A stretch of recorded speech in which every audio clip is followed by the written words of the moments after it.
കുഞ്ഞി,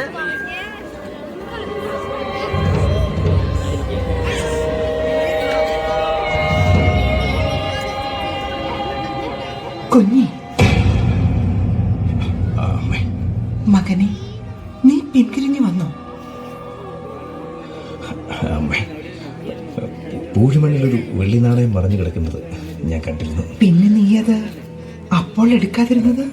അമ്മേ, അത് കുഞ്ഞി, തിമിരം കണ്ണിൽ നിന്നും കരളിലേക്ക് പടരുമ്പോൾ എന്റെ മകനല്ലാത്ത പലതിന്റെയും വെട്ടം നിന്റെ ചങ്കിലൊട്ടും. അമ്മേ, അങ്ങനൊന്നും പറയല്ലേ. ഒരു വെള്ളി നാണയം, ഒരൊറ്റ വെള്ളി നാണയം. അമ്മയോടായതുകൊണ്ട് ഞാൻ പറയാം.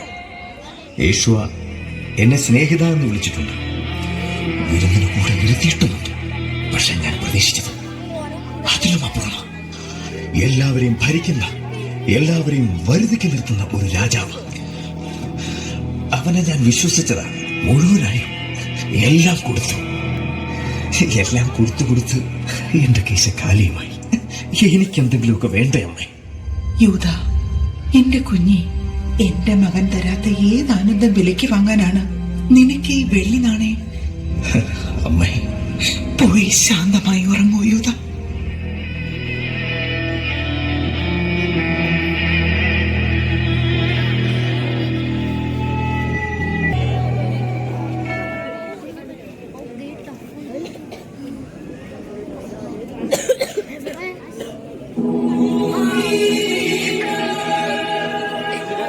അവസാന അത്താഴം. മാനവരക്ഷയുടെ വഴിയിലേക്ക്, കാൽവരിയുടെ നെറുകയിലേക്ക് ഈശോ നടന്നെടുക്കുന്നതിന് തൊട്ടുമുമ്പുള്ള നിമിഷങ്ങൾ. സിഹിയോനിലെ ഈ മേശയിൽ നിശബ്ദതയിൽ തിരിതെളിഞ്ഞപ്പോൾ 12 ഹൃദയങ്ങൾ യേശുവിൽ ഒന്നായി. നമുക്ക് വേണ്ടി, നമ്മുടെ പാപങ്ങൾക്ക് വേണ്ടി സ്വന്തം ശരീരവും തിരുരക്തവും ശിഷ്യന്മാർക്ക് പകുത്തു നൽകിയ അവസാന വിരുന്ന്. നമ്മുടെ വിശ്വാസ ജീവിതത്തിന്റെ ആധാരമായ വിശുദ്ധ കുർബാന സ്ഥാപിതമായ അനുഗ്രഹീത നിമിഷങ്ങൾ. ഈ ഏറ്റവും പരിപാവനമായ അത്താഴത്തിൽ പങ്കുചേരാൻ ഞങ്ങളെ വിളിച്ച ദൈവമേ, അപ്പത്തിന്റെയും വീഞ്ഞിന്റെയും രൂപത്തിൽ ക്രിസ്തുവിന്റെ യഥാർത്ഥ ശരീരവും രക്തവും വിശുദ്ധ കുർബാനയിലൂടെ സ്വീകരിക്കുവാൻ, അതുവഴി നിന്റെ യാഗബലിയിൽ പങ്കുചേരുവാൻ ഞങ്ങളെ പ്രാപ്തരാക്കണമേ. ഈ ലോക പാപങ്ങളിൽ ഞങ്ങൾ വീണുലയുമ്പോൾ ഞങ്ങളുടെ കൊച്ചു ജീവിതങ്ങളെയും വീണ്ടും ഈ സിഹിയോനിലെയും മേശയിലേക്ക് നയിക്കണമേ. പകുത്തു നൽകാനും പകർന്നു കൊടുക്കാനും ഞങ്ങളെ ശക്തിപ്പെടുത്തണമേ.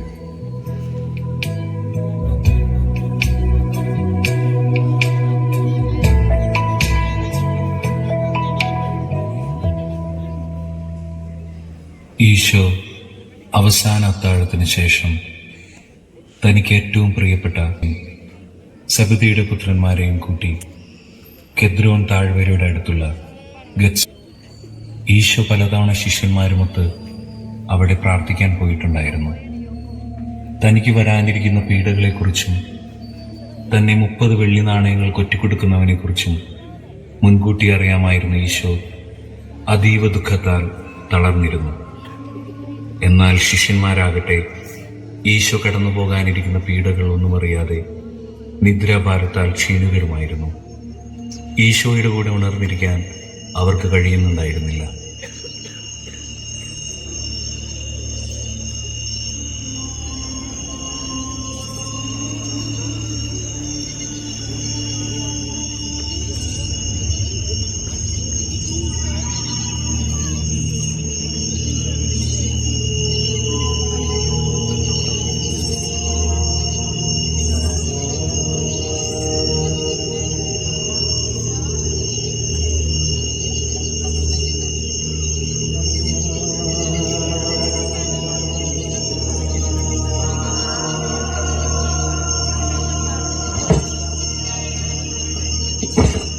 പത്രോസേ, നിങ്ങൾക്ക് 1 മണിക്കൂർ പോലും എന്റെ കൂടെ ഉണർന്നിരിക്കുവാൻ കഴിയുന്നില്ലേ? ഗുരു, ഞങ്ങളെല്ലാവരും വളരെ ക്ഷീണിതരാണ്. കണ്ണുകൾ നിദ്രാഭാരത്താൽ കുഴഞ്ഞു പോകുന്നു. ഇന്ന് രാത്രി നിങ്ങളെല്ലാവരും എന്നിൽ ഇടറും. ഞാൻ ഇടയനെ അടിക്കും, ആടുകൾ ചിതറിപ്പോകും എന്ന് എഴുതപ്പെട്ടിരിക്കുന്നു. ഗുരു, ആര് നിന്നിൽ ഇടറിയാലും ഞാൻ നിന്നെ തള്ളിപ്പറയുകയില്ല. പത്രോസേ, സത്യം സത്യമായി ഞാൻ നിന്നോട് പറയുന്നു, ഈ രാത്രി കോഴി കൂവുന്നതിന് മുൻപ് നീ എന്നെ 3 പ്രാവശ്യം തള്ളിപ്പറയും. ഇല്ല ഗുരു, നിന്നോടുകൂടെ മരിക്കേണ്ടി വന്നാലും ഞാൻ നിന്നെ തള്ളിപ്പറയുകയില്ല. തീവ്ര ദുഃഖത്താൽ ഞാൻ മരണത്തോളം എത്തിയിരിക്കുന്നു. നിങ്ങൾ എന്നോടൊപ്പം ഉണർന്നിരുന്ന് പ്രാർത്ഥിക്കുവിൻ.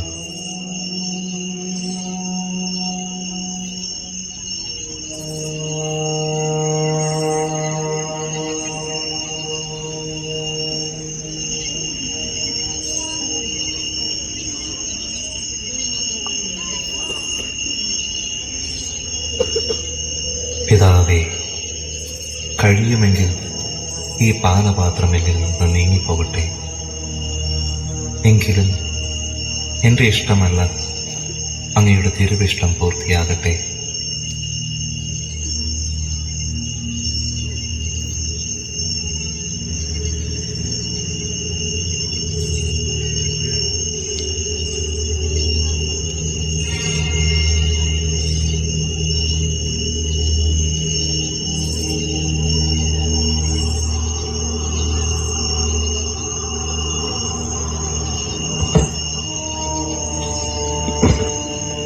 നിങ്ങൾ ഇപ്പോഴും ഉറങ്ങുകയാണോ?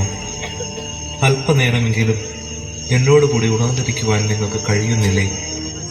പരീക്ഷണങ്ങളിൽ വീണു പോകാതിരിക്കുവാൻ നിങ്ങൾ എൻ്റെ പിതാവിനോട് ഉണർന്നിരുന്ന് പ്രാർത്ഥിക്കുവിൻ. മനുഷ്യപുത്രൻ പാപികളുടെ കയ്യിൽ ഏൽപ്പിക്കപ്പെടുവാൻ ഇനി അധിക സമയമില്ല.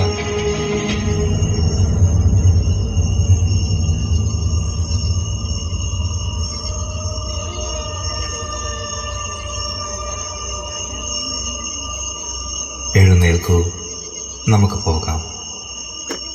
ആത്മാവ് സന്നദ്ധമാണെങ്കിലും എൻ്റെ ശരീരം ബലഹീനമാണ്. എന്നെ ഒറ്റിക്കൊടുക്കുന്നവൻ അടുത്തെത്തിയിരിക്കുന്നു.